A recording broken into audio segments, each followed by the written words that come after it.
வணக்கம் நண்பர்களே. இது வானம் இல்ல.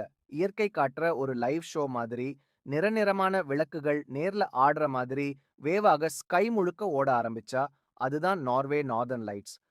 முதல் பார்வையிலே வானமே கீழ விழுற மாதிரி ஒரு ஃபீல் வரும். கிரீன், பர்பிள், ரெட் ஒவ்வொரு லைட்டும் தனியா நம்ம கண்ணுக்கு டான்ஸ் காட்டும். 1 செகண்ட் சைலண்ட், அடுத்த செகண்ட் ஃபுல் எனர்ஜி.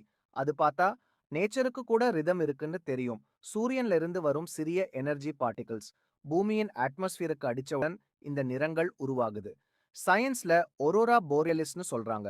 பூமியின் காந்த புலம் இந்த துகள்களை துருவங்களை நோக்கி வடக்கு மற்றும் தெற்கு திருப்பி விடுகிறது. அங்கு அவை வளிமண்டல வாயுக்களுடன் மோதுகின்றன. இந்த மோதல்கள் வானத்தில் பச்சை, இளஞ்சிவப்பு, ஊதா மற்றும் சிவப்பு போன்ற கண்கவர் வண்ண ஒளிரும் திரைகளை உருவாக்குகின்றன. ஆனா நம்ம லாங்குவேஜ்ல ஐயோ வானம் கலரா உருகுது பாரேன், அதுதான் ரியல் மீனிங். நார்வேயின் north side, Tromso, Lofoten islands மாதிரி இடங்களில் இந்த லைட்ஸ் ரொம்ப கிளியரா காணலாம். மலைகள், பனி, ஓஷன், அந்த பேக்ரவுண்டில் நிறங்களே படம் வர்ற மாதிரி ஆடினா 1 மினிட் கண்ணை எடுத்துக்க முடியாது. இதை காண நம்ம ஆவலா குறைவா ஃப்ரீஸ் ஆயிடுவோம். ஆனா அந்த கோல்ட்ல நிக்கிற எக்ஸ்பீரியன்ஸ் கூட மிஸ்ஸிங் ஃபீல் ஆகாது. நார்வே நார்தர்ன் லைட்ஸ் ஒரு சீன் மட்டும் இல்ல. நமக்கு டெய்லி லைஃப்ல கிடைக்காத ஒரு பீஸ், 1 மினிட் கால்ம்னஸ், ஒரு செகண்ட் மேஜிக். வானம் கீழ விழுற மாதிரி, நிறங்கள் நம்ம எம்ப்ரேஸ் பண்ற மாதிரி. இந்த நார்வே நார்தர்ன் லைட்ஸ் ஒரு லைஃப் டைம் மெமரி. அரோராவில் தோன்றும் வெவ்வேறு நிறங்கள் மோதலில் ஈடுபட்டுள்ள வாயுக்கள் மற்றும் வளிமண்டலத்தின் உயரத்தை பொறுத்தது.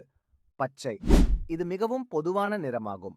ஆக்ஸிஜன் அணுக்கள் சுமார் 100 முதல் 300 கிலோமீட்டர் உயரத்தில் மோதும்போது பச்சை நிறம் உருவாகிறது.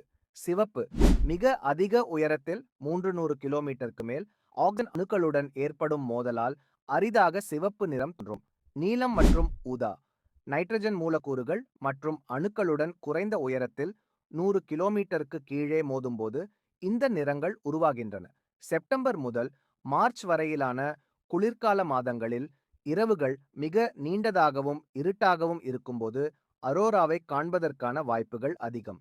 தெளிவாகவும் மேகமூட்டம் இல்லாமலும் இருக்கும் இரவுகளில் மட்டுமே இது தெரியும். இந்த ஒளிகள் நேரடி ஆட்டம் போடுவது போல ஸ்கைல் வேவாக அசைவது போல் தோன்றும் காட்சி பலருக்கு வாழ்நாளில் ஒரு முறை காணக்கூடிய ஒரு அற்புதமான அனுபவமாகும்.